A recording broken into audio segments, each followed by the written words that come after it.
Bonjour, aujourd'hui je vous propose la posture Trikonasana qui travaille les jambes en force, l'allongement de la colonne, mais également comme il y a une légère torsion dans la posture, c'est pas impossible qu'on travaille également les muscles du dos. Donc pour réaliser la posture, j'ai besoin de blocs. Et si c'est la première fois que vous faites la posture, assurez-vous d'en avoir un ou deux pour mieux d'avoir plus que pas assez. Donc c'est selon l'ouverture qu'on a dans notre corps.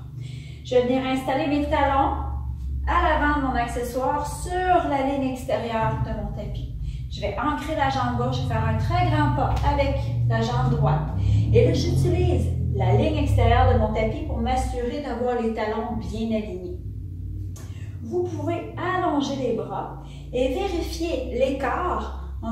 Dans le fond, nos chevilles devraient être alignés avec nos poignets. Si c'est la première fois que vous faites la posture et que l'écart n'est pas aligné avec les poignets, c'est pas grave, mais ça vous donne un peu une idée de l'ouverture que vous pourrez aller chercher avec le temps. Donc, ma jambe droite, qui est ma jambe arrière, je vais rentrer le bout des orteils 15 à 20 degrés vers l'intérieur. Lorsque c'est fait, je pousse dans ma jambe jusque dans l'arête extérieure de mon pied pour me permettre d'ouvrir l'arche du pied, ce qui va venir protéger mon genou. Quand ça c'est fait, cuisse bien ferme pour protéger encore une fois l'articulation. Je garde la jambe arrière bien engagée. Ramenez maintenant votre attention dans la jambe avant.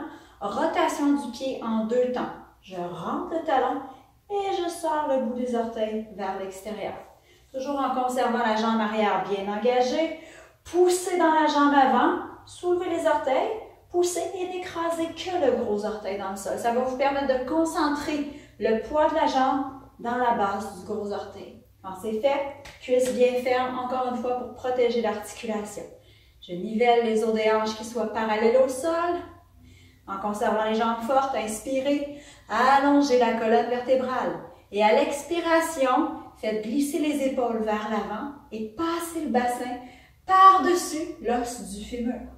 Allez là jusqu'où le corps le permet. Lorsque vous sentez que le bassin est au maximum, ramenez la main sur l'accessoire. Donc, c'est là que ça peut être utile d'avoir un ou plusieurs blocs. Et ramenez ensuite la main droite au sacrum. Donc, inspirez, poussez dans vos jambes. Toujours les cuisses bien fermes. Réallongez la colonne et à l'expiration, allez chercher de l'ouverture vers la droite. Portez attention à ce que la cage thoracique n'ait pas sorti vers le plafond. Si c'est le cas, assurez-vous de rentrer la cage thoracique, qu'elle soit bien alignée avec la colonne vertébrale. Si c'est accessible dans votre corps, réallongez la colonne et à l'expire, vous allez pouvoir allonger le bras dans le prolongement d'un seul bras. Pour aller chercher plus d'allongement de la colonne, rentrez légèrement le coccyx vers l'intérieur. En conservant les jambes fortes, toujours si c'est accessible dans le corps, ramenez l'oreille gauche près de l'épaule gauche, tournez le regard vers le ciel. Vous pouvez rester une dizaine de respirations dans la posture. Et lorsque vous serez prête à sortir de la posture, poussez fort dans vos jambes pour s'assurer de la stabilité et sur une prochaine expiration, guidez les épaules au-dessus des os des hanches, ramenez les pieds parallèles et sortez en accordéon pour protéger les articulations. Donc voilà, j'espère que vous avez aimé. Merci d'avoir été là. Bonne pratique!